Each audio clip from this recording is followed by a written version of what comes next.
first graders. It's Wednesday, April 1st. We're finally in April. I love seeing all your work and hearing from your families and your feedback yesterday with our new smart board. I think it's working out really great, and I hope you do too. I have a pretty long lesson for you today. So I want you to remember that at any time you can pause and take a break. You don't have to sit down and do the whole lesson today. It's up to you and your moms and dads, of course. But I have a lot of great things to share with you, and I'm finding so many cool resources that I can show you. And now that we have our mini smart board, it's going to be a lot easier. So lots of things to share with you at any time that you need a break, to eat lunch, have a snack, run around the room for a little bit. That's fine. But I'm going to share a lot of things with you today that I think you're really going to like. I want to show you a little agenda, a little list of what we're going to do today. So we're going to review syllables that we talked about yesterday. We're going to do some chunking like we do in class whenever I say 3 letters to spell the word got, and then we chunk it out on our arms. We're going to do that together. So you need some kind of piece of paper or a whiteboard or anything that you can write on. We're going to practice some printing. Then I'm going to read you the next chapter in the Green Fern Zoo, and it's about chimps. And when I read it, it really got me thinking about lots of things about chimps. So we're going to answer the questions in our readers. And then I'm going to read you a story about someone named Jane Goodall. And we're going to watch a Brain Pop video about her. So you're going to hear a nonfiction story about her, and then we're going to watch a video about her. Then we're going to do a directed drawing by a famous artist, and he's going to show us how to draw a monkey. That would be a really fun thing for you to do. Then I'm going to do a little math bell ringer with you, and then I'm going to show you a new program that my friend Miss Swadley in Virginia is doing with her students, and I thought you guys could do it too. It's really similar to what we do in class. So that's kind of what we're going to get through today. And again, anytime you need a little break, that's fine. Just pause my video and you can come back to it later. But lots of fun things to get to, especially that Nearpod activity. You're going to love that. All right, so yesterday I introduced syllables, and syllables are little breaks in words. We talked about my example of Monterey and how it has Monterey, 4 syllables in it. My dog's name is Blue Tin, that's 2 syllables.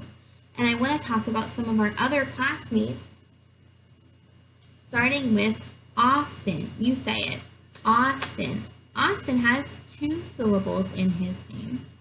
Next we have Aubrey. You say it, Aubrey. 2 syllables in Miss Aubrey's name. There's 1 break, so 2 syllables, Aubrey. And Maya, you say it, Maya. Maya also has 2 syllables. Look at the difference. Aubrey has 6 letters in her name. There's still 2 syllables.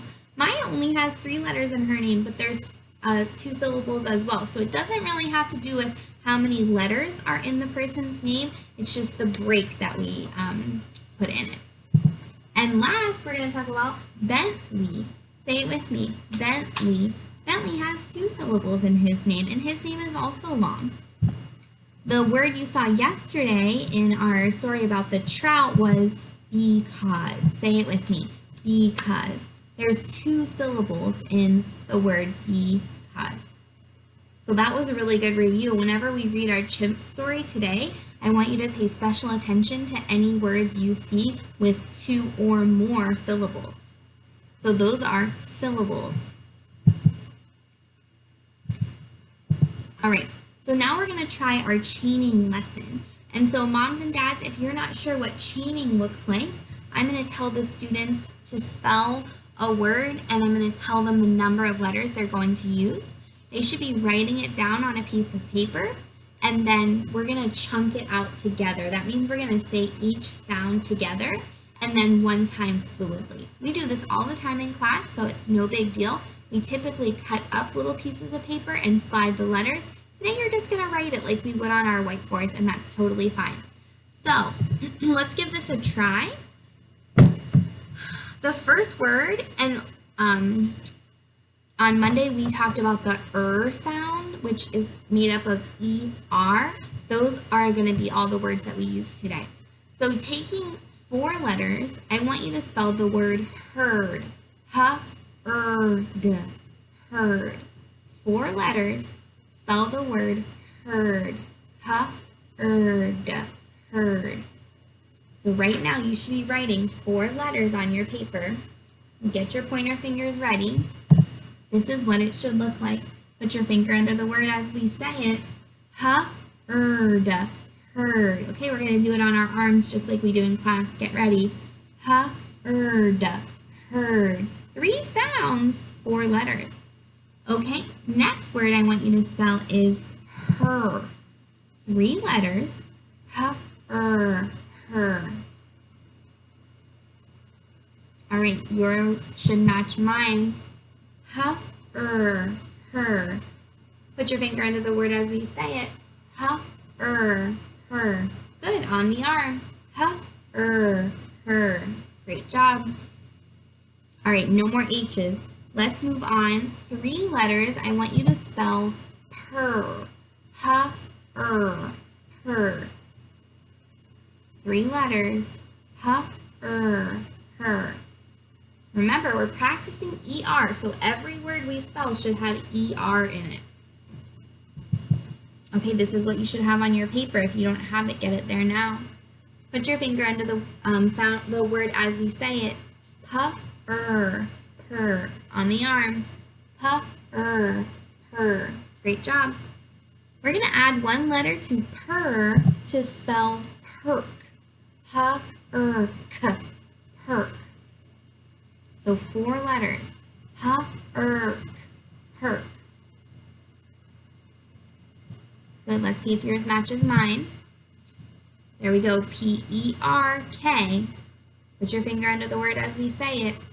P-E-R-K. Perk. Good, on the arm. P-E-R-K. Perk. Great job. Next, this is a nonsense word. Pert. Pert. 4 letters. P-E-R-T. Pert. Okay, let's see if yours matches mine. Put your finger under the word as we say it. P-E-R-T. Pert. On the arm. P-E-R-T. Pert. Good job. Okay, here's a challenge. 5 letters. Perch.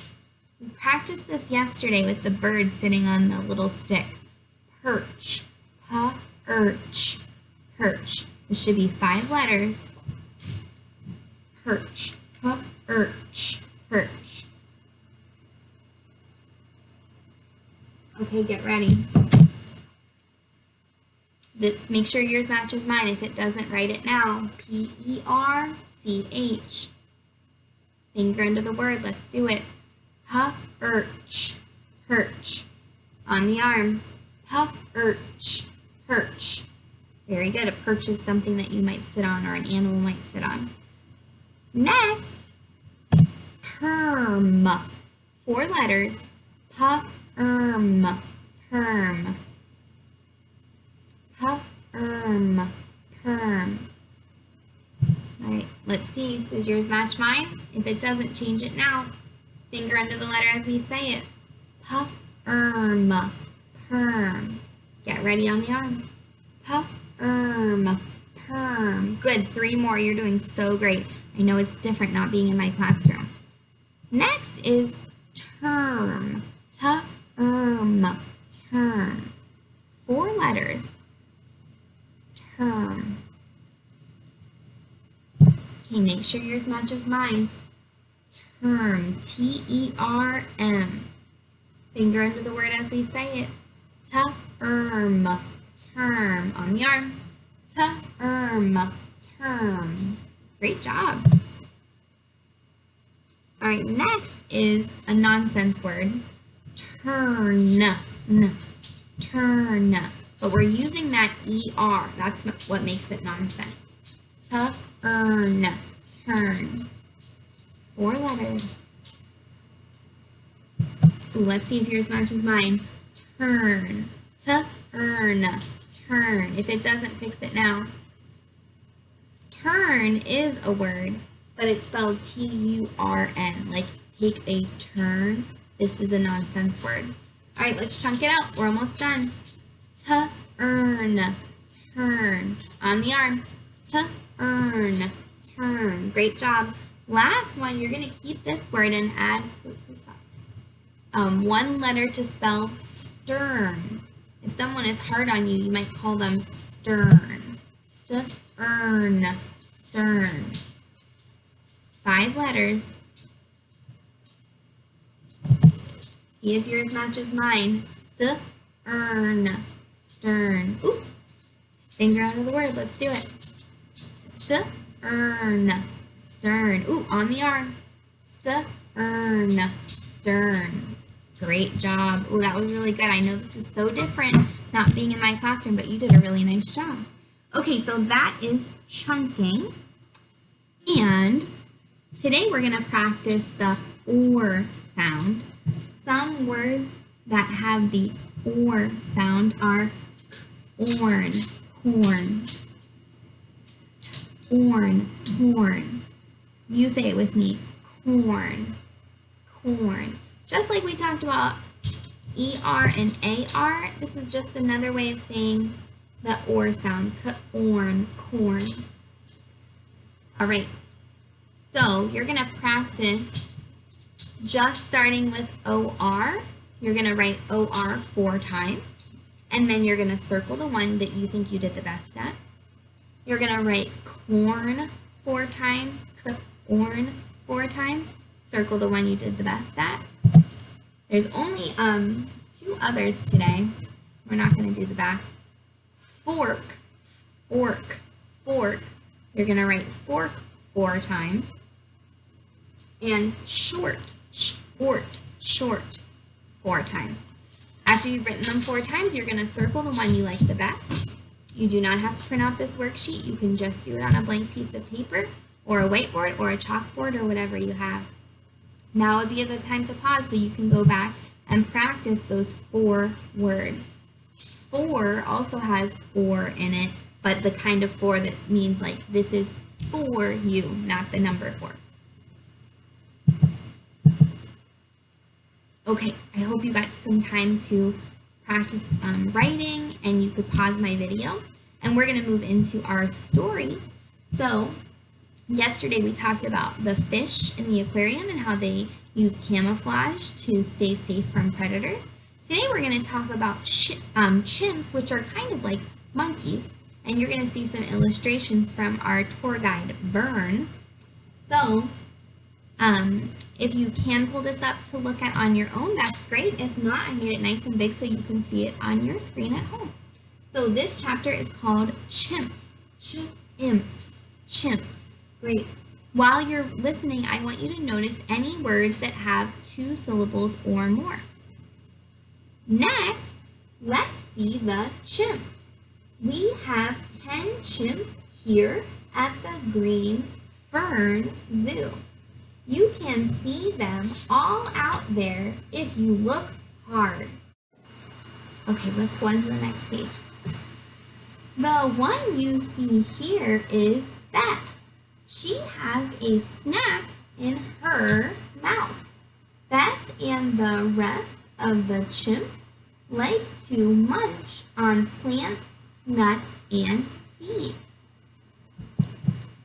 Oh, there's Bess. She's eating a snack. Looks like some lettuce. Do you see that chimp with the stick? That's Bart.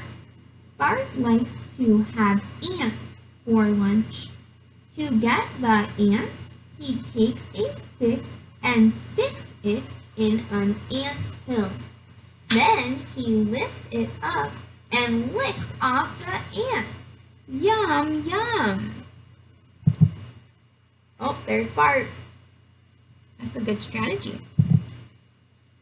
The chimp with the rope in his hand is Max. He's just a babe. He was born in March. Bess is his mom. Max is a lot of fun. He likes to swing on the rope and splash in the pool. Oh, so cute, so little. The two chimps up on the rocks are Carl and Norm. Carl is the one on the left. Carl and Norm are pals, but they were not pals last week. Last week, we gave them a branch from a fig tree for lunch. Norm took the branch and ran off with it. He ate all of the figs. Carl was mad at Norm all week. But that was last week. This week, the two of them are pals. Oh, look at those buddies. Awesome, lots of great info. Not one word with more than one syllable, but I did see a lot of or words, are words.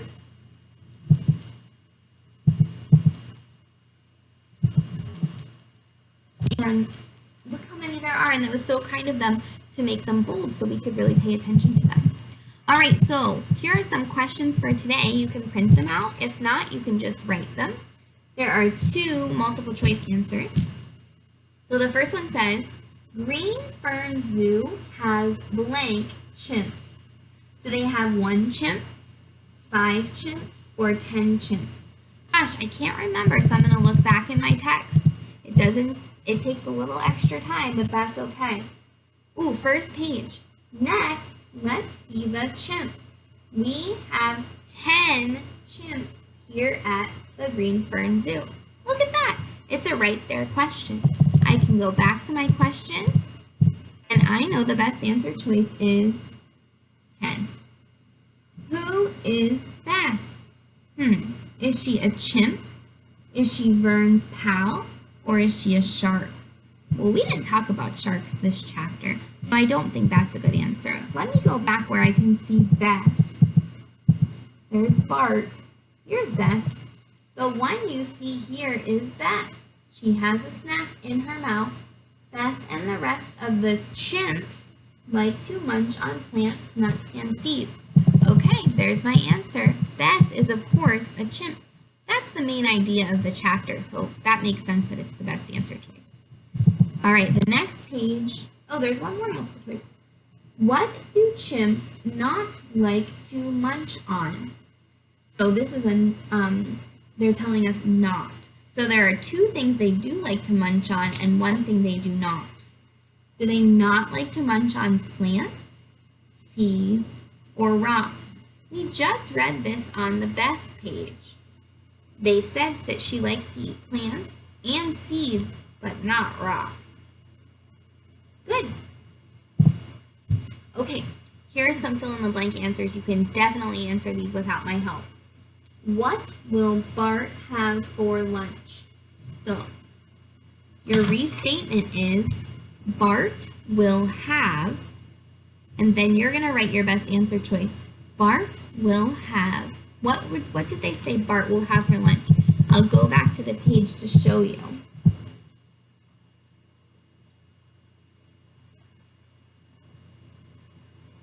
Okay, this will be a good time to pause so that you can take your time to write the best answer choice. The next question is, what will Max do for fun? So you're restating Max will, that's the only restatement, it's an easy one. Max will, and what did they say Max likes to do for fun? I'm going back in my text.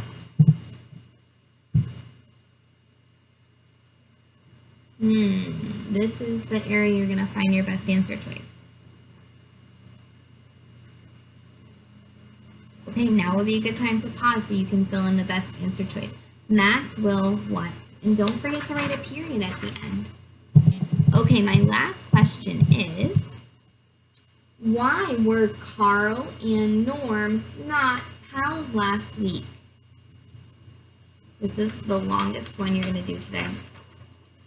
Carl and Norm were not pals because, so this is your restatement, Carl and Norm were not pals because, what was the reason they were not pals? What did Norm do? You can look back in your text, you can pause it and find out why they were fighting, or you could look in your own book. Okay, great job. Lots of good answer choices. And lots of hard work today. Good job, guys. Okay, so we're going to move on to our Jane Goodall story. And if you have a library card, I don't know if the Cobleskill Library has this, but you can access all kinds of books online. And that's how we're going to read a story today, because I am just about out of books. So this is the scientist I was talking about, Jane Goodall. And this is a nonfiction text, so we're going to learn facts about her life. And you can see that she works with chimps as well. I know this is nonfiction because this is a real photograph. Ooh, this is a table of contents. It tells me all the chapters that I'm going to find and what page I can find them on. Okay, so this is a photograph of Jane. Okay, early life. So the main idea is about her early life. Scientist Jane Goodall has spent her life working with animals. Jane was born April 3rd, 1934, in London, England. Her parents were Mortimer and Margaret Van Morris Goodall. In 1938, Jane's sister Judy was born. Okay, here's a caption at the bottom. I know it's a little hard to see. Young Jane received a toy chimpanzee from her father. So here's the picture, and the caption is telling me about the picture.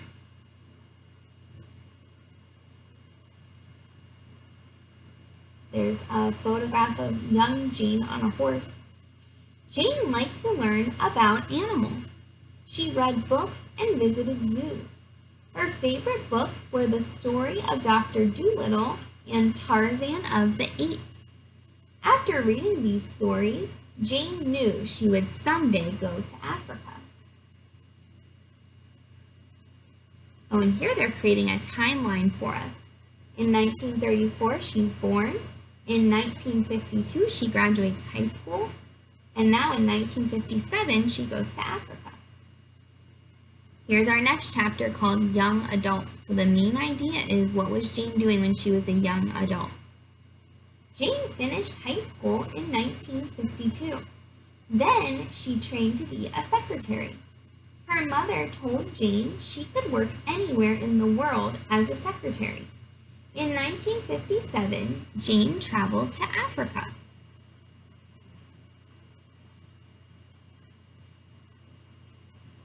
In Africa, Jane met famous scientist Dr. Louis Leakey. Jane told him about her interest in African animals. He asked Jane to work with him. Dr. Leakey wanted Jane to study chimpanzees in the wild.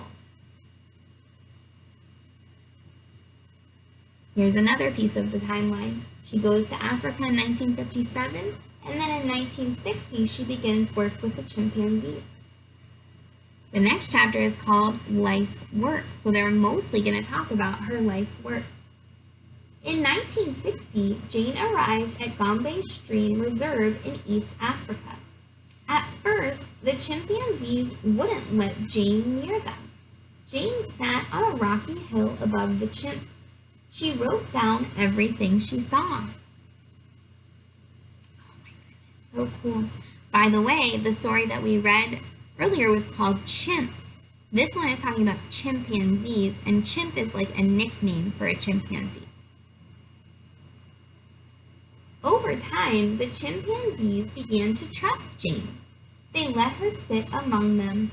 Jane saw chimps being kind to each other, but she also saw them get angry and fight. Jane was one of the first people to learn that chimpanzees make and use tools. Oh, that reminds me of the chimp that was eating ants using a stick. That was a tool for that monkey. There's Jane.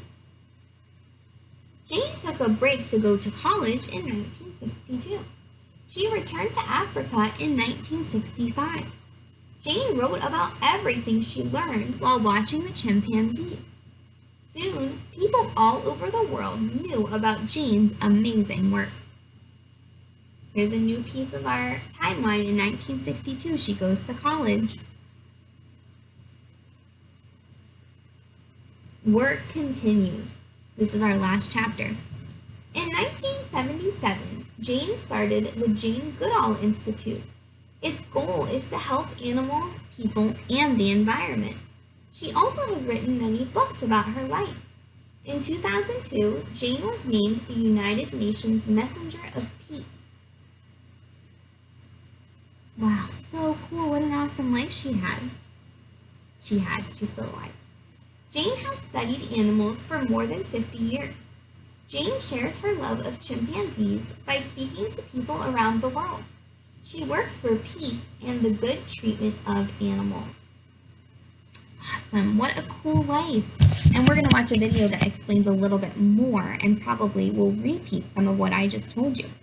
So that was a great nonfiction text, and we know that in most nonfiction stories, the end has a glossary.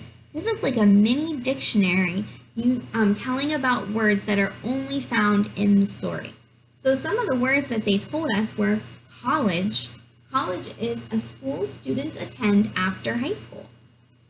Environment, you say it, environment. The air, water, trees, and other natural surroundings. So Jane was observing the chimpanzees in their own environment. They weren't in a zoo or anything. Institute, you say it. Institute, good job. A group that is set up to protect animals, people, and other causes. So Jane created her own institute. If you were reading this by yourself and you didn't know what institute meant, you could go to the back of the story and look at the glossary. Reserve, you say it. Reserve, good job. Land that is protected so that animals can live there safely. Scientist, you say it. Scientist, good job. A person who studies the world around us, and that's what Jane was, a scientist. Secretary, you say it. Secretary, good job. A person who does office work. So Miss Aspinwall is the secretary at our school. United Nations. A group of countries that works together for peace and safety. Awesome. Okay. So, here are some other books that are about Jane Goodall that you can read about if you're really interested. The last part I want to talk about is the index. You say it. Index. Good job. So, this talks about different topics that they covered in the book and tells you the pages you can find all these topics. So these are only in nonfiction text. These are text features in nonfiction texts. All right, awesome. So we're going to watch a Brain Pop video about Jane Goodall. I don't know, they're kind of creepy. They're so much like people. Dear Tim and Moby, my biology teacher mentioned a scientist called Jane Goodall in class today. Can you tell me more about her? Thanks, PJ. Well, Jane Goodall is one of the most famous scientists of the 20th century. She's a primatologist, a scientist who studies monkeys, apes, and other non-human primates. Jane Goodall was born in London, England on April 3rd, 1934. She'd always loved animals and Africa, but as a woman, she didn't have many options for working with them. Nevertheless, she traveled to Kenya in 1957, hoping to establish a career. Her big break came when she was hired by a celebrated archaeologist named Louis Leakey. With his help, Goodall began studying chimpanzees in Tanzania.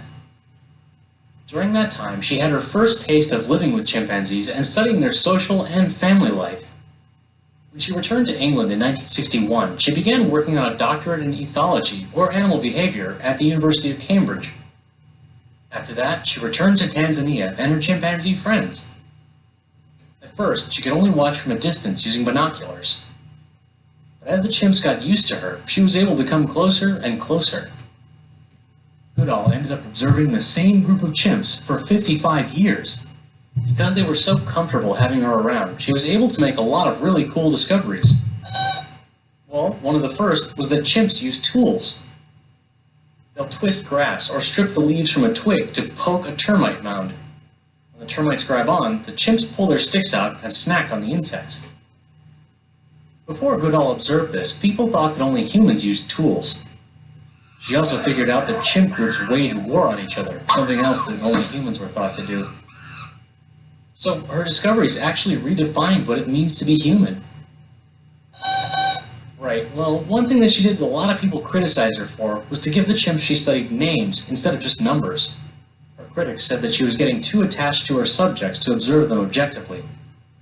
But she insisted that animals have separate personalities and emotions. She's written a lot of books, including The Chimpanzees of Gombe, Patterns of Behavior, which summarizes her decades of research. Yeah, Goodall's time with the chimps made her really concerned for them. Lots of great apes, or large primates, are endangered because humans are destroying their habitats.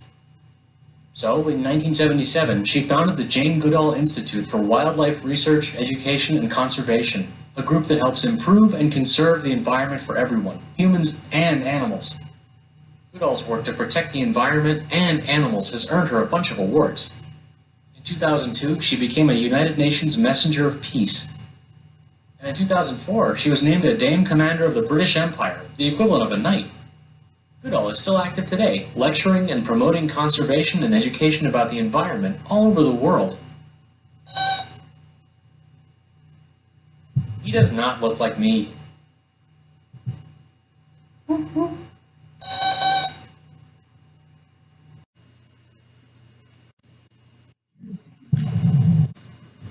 Okay, awesome. I loved hearing about those tools again. That's such a unique thing that we thought only humans did, but they showed us that the chimpanzees do it as well. Awesome. All right, so as a little brain break, we are going to watch an artist draw a monkey.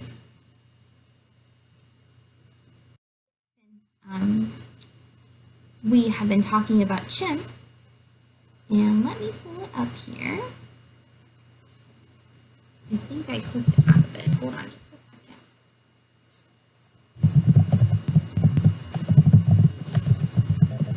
second.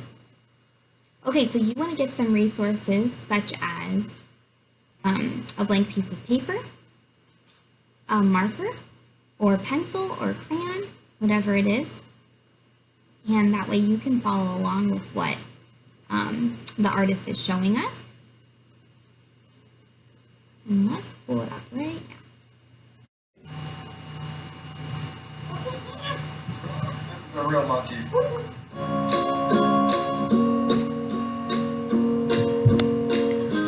Alright, monkey, you got your marker? Yeah. You ready to draw another monkey? Yeah. We've drawn a monkey before, but we just did his face. Do you remember that? And this time we're going to use the same steps to draw his face, but then we're going to add the whole body and we're going to have him swinging from a vine. Sound like fun? Hope you guys are going to follow along with us. You got your markers and your paper ready. Ready to start? Alright, let's do this. The first step, we're going to draw the monkey's face, but we're going to have it down towards the bottom of the paper because we're going to have his body above him and hanging from his tail. Okay. Okay, so first step is to draw a upside down U. And we're drawing it smaller than we drew the monkey head the first time because we want to get his whole body on it, right? Now this is going to be the top of our monkey's head. Got it. Okay, now we're going to draw the bottom of our monkey's head. So we're going to come in. We're not going to start on the line. We're going to start inside the line.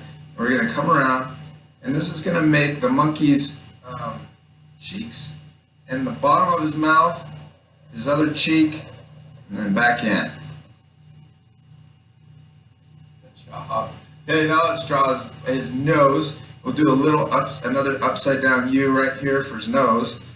That'd be inside the center of his head. I kind of drew it off to the side. Now let's get his eyes. So we'll do two circles right next to each other and above the nose. And then let's draw the light catchers. Light reflecting. Yeah, it kind of does, huh? And we'll color in the eye except for the little reflection in his.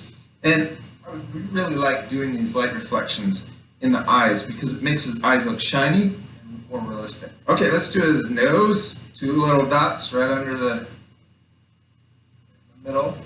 And then let's do his mouth. We'll do a big smiley face. So we're drawing a happy monkey, right? Mm-hmm. And we'll do the cheek lines too. Good. Okay, now let's draw the inside of our monkey's head. So it's going to be a big curved M. So we'll come into the middle, hook up, and we're going to hook over for the other side and back into those where the cheeks came in. Oh, that's good. It looks perfect, man. Okay, now let's do his big monkey ears. We're going to do a big C right here. This is what makes him look like a monkey. We're going to do a backward C on this side. We want him to look about the same size, right? We want one ear bigger than the other. Okay, and then we'll do the inside of our monkey's ears. Do another C inside of that one. And then a backward C inside of this one. Good job, we did his head. That was pretty easy, huh? Okay, now let's draw his body. We're going to have him hanging upside down, looking at us. So we're going to do 2 lines coming out of his head, top of his head. That's for his body. Good. And then we're going to do his legs. We'll start his legs next. So we'll do a big bent line over here and another bent kind of V shape over here, a check mark.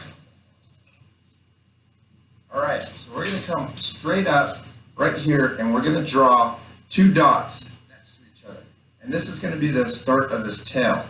Okay, so that's where we're going to start both sides of his tail. But now we're going to draw from this dot, we're going to come over here and finish his leg. We're going to come down, curve down. Good, and then we're going to curve back up. Then we're going to do the same on this side, okay? Curve down into his knee, and then back up. Finish the other side of his leg. Good job. Okay, now let's do a little W there and a W on this side. Pretty easy, huh? Yeah. Okay, that doesn't look like a foot though, huh? It looks a little weird. So let's do his foot. We're going to draw a line that comes out. Line that comes out over here on this side. Okay, now we're going to draw his heel. And we're going to curve and hook around. And kind of go parallel with that line. Curves similar to this one. Good job. Let's do the same on this side. Hook around for the heel. Curve around. Good. Let's draw some toes on there. Go bump, bump, bump. You just drop 3 toes. You can fit more in there. That's good. You can fit 4. That'd be better, huh? And we'll do the same over here. Bump, bump, bump. You got his toes, dude. Good job. You got all 4 in there too. That's awesome. Okay, now let's draw his hands or his arms first. And then his hands. So we'll draw 2 lines coming out over here, 2 lines on this side too, out of his bottom of his head. Good job, dude. This is one funny looking monkey, huh? Yeah. Okay, we'll do a W or an M. Yeah, that's an M. My bad. Okay, and then we'll draw 2 lines that come out, or 1 on this side and then 1 on this side.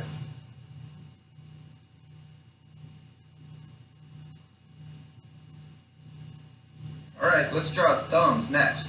We're going to curve out or in to the center of our monkey on both sides. Okay.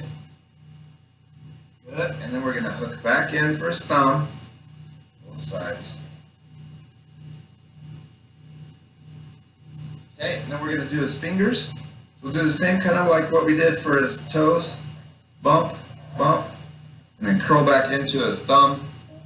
And if you can get 4, great, but I'm just going to do 3. Good job. We'll do the same on this side. 1 finger, 2 finger, 3 finger. I like it. We could draw him holding a banana too if we wanted to, next time we draw him, okay? All right, let's draw his tail. So we're gonna curl up, and we're gonna just do the left side first, and so it's kind of an S curve, and then it's gonna hook around, and then we wanna stop like that. With a little hook at the top. Good job. Now let's draw the other side of his tail, and this side's gonna come up, and it's going to be parallel, so it goes the same, makes the same S curve, and then we're going to stop just like that, okay? Because we're going to draw the vine coming out of here now. We don't want to hook on this side. We're going to come up just a little bit more. Let's draw the vine, and we're going to draw it curving up, and we can just stop on the edge of the paper. Go, and then we're going to imagine this side coming through his tail and out the other side. Curving up too. Good job. Okay, now let's draw the other side of the vine right next to it. Curving. Imagine it go through the tail, out the other side.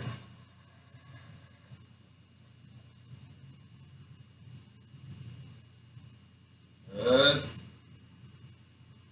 Okay, do you remember the word that describes we draw something on top of another thing? Overlapping. Overlapping, yes. So his tail is overlapping the vine, huh? Okay, and then let's curve our tail, the monkey tail around. And then we can draw it kind of coming back up the other side like this, and then back down. Good job. Okay, now let's put some leaves on this vine, okay?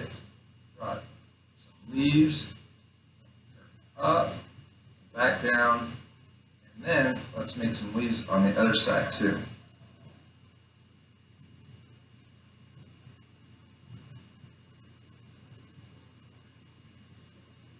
Good job, dude. We finished him. Now let's color him. Okay. Okay, we're going to use green for the vine. We're using a really bright green, huh? Yeah. And then we got a pale brown or kind of a tan color we're going to use for the inside of his face. And we're going to use this brown for the rest of his body. And we're not going to do any shading, we're just going to color him all in. So we'll fast forward this. Okay. You ready? Yeah. Let's do it right now.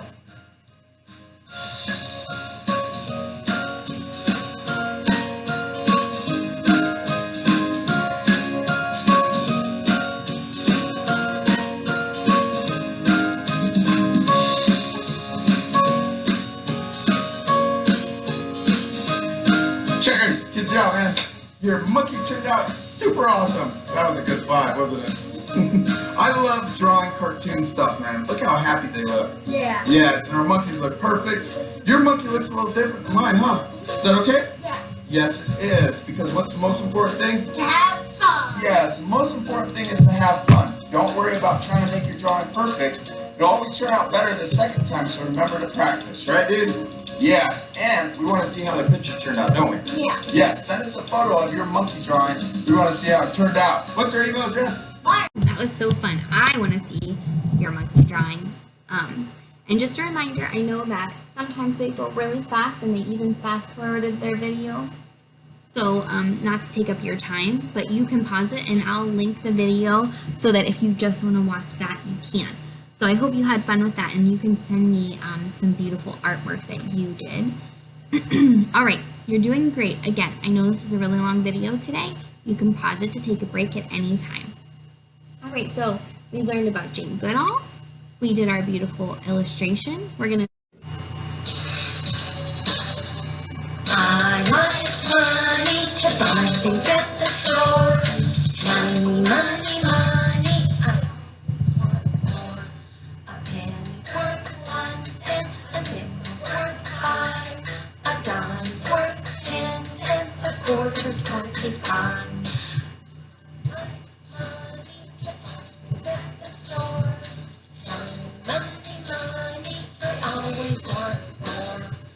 Lincoln's on 1 cent, Jefferson's on 5, Roosevelt's on 10 cents, Washington's on 25.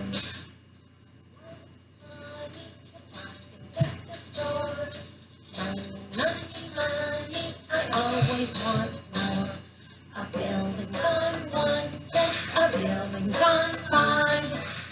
Inches on 10 cents and equals on 25. I like money to buy things at the store. Money, money, money, I always want more.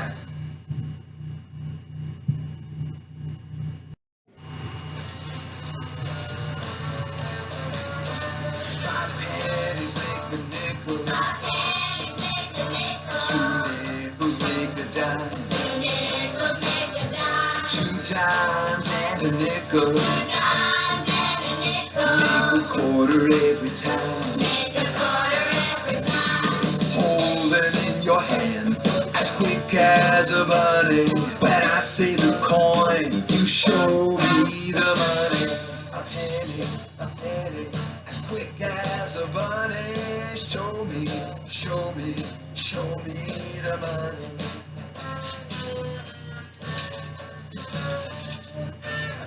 A nickel, as quick as a bunny. Show me, show me, show me the money.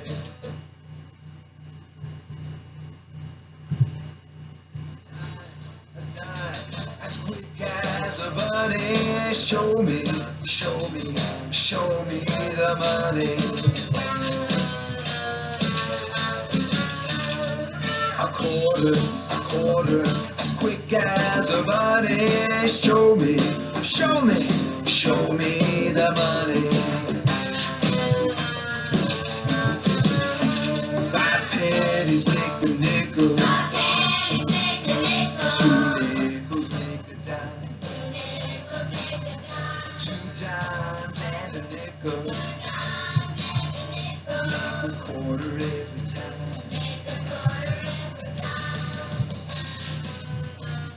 Show me the money. Our favorite one.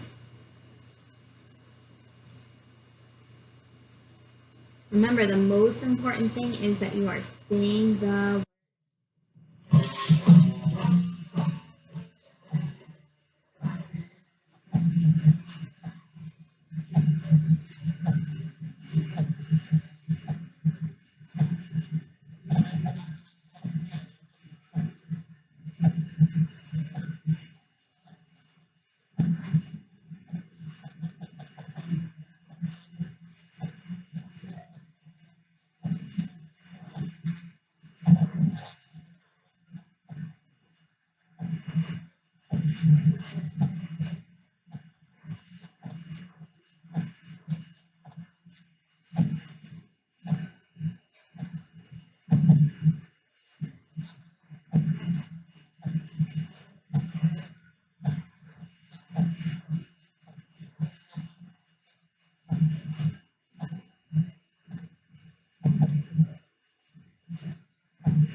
Okay, I hope you got to teach someone that at home.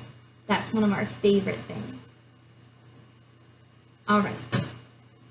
So the last thing we're going to practice is counting by tens using our 10 frames. And then I'm going to teach you about that new website that I told you about. So we know each of these is worth 10. So let's skip count by tens together. Say it with me. 10, 20, 30, 40, 50, 60, 70, 80, 90. So there are 90 dots. I know this so easily because each of my 10 frames is filled up. Let's try another one. 10, 20, 30, 40. Great job. 40 in all. Ooh, last one. Let's get counting together. Ready? 10, 20, 30, 40, 50, 60, 70, 80, 90, 100. Great job. Okay, this is what we started yesterday. You're identifying which number is in the tens place and which is in the ones place. So here I see 39. 39. How many tens are there in 39? 3 tens. Great job. How many ones are there in 39? 9. Good job. And then yesterday I asked you to count on from that number. That means you're counting starting with that number. So 39. After 39 comes 40. Great job. 40, 41, 42, 43. Excellent work. I hope you got a chance to do those yesterday. All right, and the last thing I want to show you about, you're going to love it. It's called Nearpod. And it's kind of like what we've been doing here with my lessons. This is my friend, Miss Swadley, and we taught together in Virginia. She is a math genius. And I'm going to send you this link. I'm not going to play it for you now, but she teaches you how to use Nearpod, and then she is going to do these number talks every day to help with our number sets. So I'll send you the code for that every day too, and she's going to talk to you about like the dots that we used to do at the beginning of the year, counting on, adding mentally in your head. So this is a really cool resource and you can use it all the time. It's free. So I'm going to send you the link for that, and that can be part of our math lesson as well. So wow, you did such a good job today. Let's get Miss Wadley off of there. You did such a good job today. This was a really long lesson. You don't have to do it all at once. That's totally fine. And I definitely want to see your monkeys and the short answer responses that you did and all the hard work that you're doing at home. So I hope you have a great night. I really miss you guys, and I'll talk to you soon. Bye.